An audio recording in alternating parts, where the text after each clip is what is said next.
رمضان المبارک۔ آج کی اس ویڈیو میں آپ کے ساتھ رمضان المبارک کی فضیلت شیئر کرنے جا رہی ہوں۔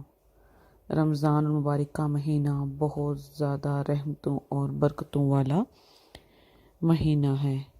اس مہینے میں اللہ تعالیٰ اپنے بندوں پر بہت زیادہ خصوصی کرم فرماتے ہیں۔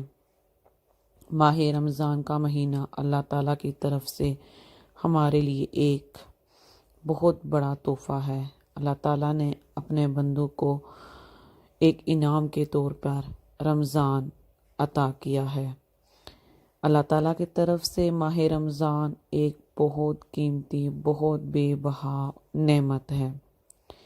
اس ماہ کا ایک ایک لمحہ ہمارے لیے انمول تحفہ ہے۔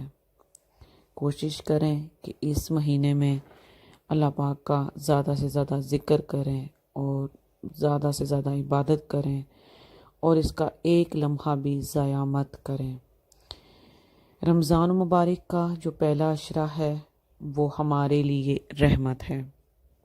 اس کا دوسرا عشرہ ہمارے لیے مغفرت ہے اور اس کا جو آخری عشرہ ہے وہ ہے دوزخ سے نجات کا ذریعہ۔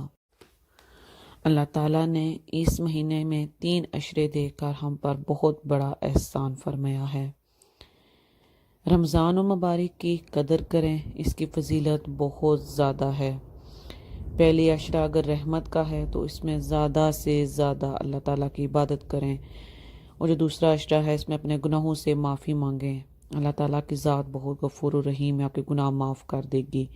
اس کا آخری عشرہ دوزخ سے نجات ہے۔ جو بھی اللہم اجیرنی من النار پڑھے گا، دوزخ سے نجات کی خواہش کرے گا، اللہ تعالیٰ اس کے گناہ معاف کر دیں گے۔ رمضان مبارک میں رب کریم خصوصی کرم فرماتے ہیں۔ یہ موسم بہار کے موسم کی طرح ہوتا ہے۔ اس میں اللہ تعالیٰ انسان پر خصوصی کرم فرماتے ہیں۔ اس میں اگر ہم نفل پڑھتے ہیں تو ان نفلوں کا ثواب بھی فرض کے برابر ہوتا ہے۔ چھوٹی سی عبادت کا ثواب بھی 70,000 گنا زیادہ بڑھا دیا جاتا ہے۔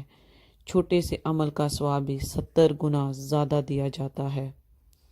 آپ کو میں رمضان کی فضیلت آپ کے ساتھ شیئر کر رہی ہوں تو آپ کو یہ میں بھی بات نہ پتہ ہو کہ روزے جو ہیں وہ پہلے انبیاء کرام پر بھی فرض تھے۔ جیسے حضرت آدم علیہ السلام جو تھے وہ ہر ماہ کے 13، 14 اور 15 تاریخ کو روزہ رکھتے تھے۔ حضرت نوح علیہ السلام تھے، وہ بھی ہمیشہ روزہ رکھتے تھے، وہ بھی بہت زیادہ روزہ دار تھے۔ حضرت داؤد علیہ السلام ایک دن چھوڑ کر روزے رکھتے تھے، مگر رمضان مبارک کے روزے صرف نبی پاک صلی اللہ علیہ وآلہ وسلم کی امت پر فرض ہوئے ہیں۔ حضرت عیسیٰ علیہ السلام اللہ تعالیٰ کے نبی ہیں، وہ بھی ایک دن روزہ رکھتے تھے اور 2 دن اعتکاف بھی فرمایا کرتے تھے۔ اسی طرح وہ ذی الحج کی 9 تاریخ کو بھی روزہ رکھا کرتے تھے حضرت عیسیٰ علیہ السلام۔ عید الفطر کے بعد 7 روزے بھی رکھا کرتے تھے۔ ان روزوں کا بہت زیادہ اجر اور ثواب ہے۔ کوشش کریں رمضان مبارک میں زیادہ سے زیادہ برکتیں سمیٹنے کی، نعمتیں سمیٹنے کی اور اللہ تعالیٰ کا ذکر کرنے کی۔ رمضان مبارک کی فضیلت بہت زیادہ ہے۔ نیکسٹ ویڈیو میں آپ کے ساتھ میں اس کے فضائل آپ کے ساتھ بیان کروں گی اور اس میں کیا کیا برکتیں نازل ہوئی وہ بھی آپ کے ساتھ شیئر کروں گی۔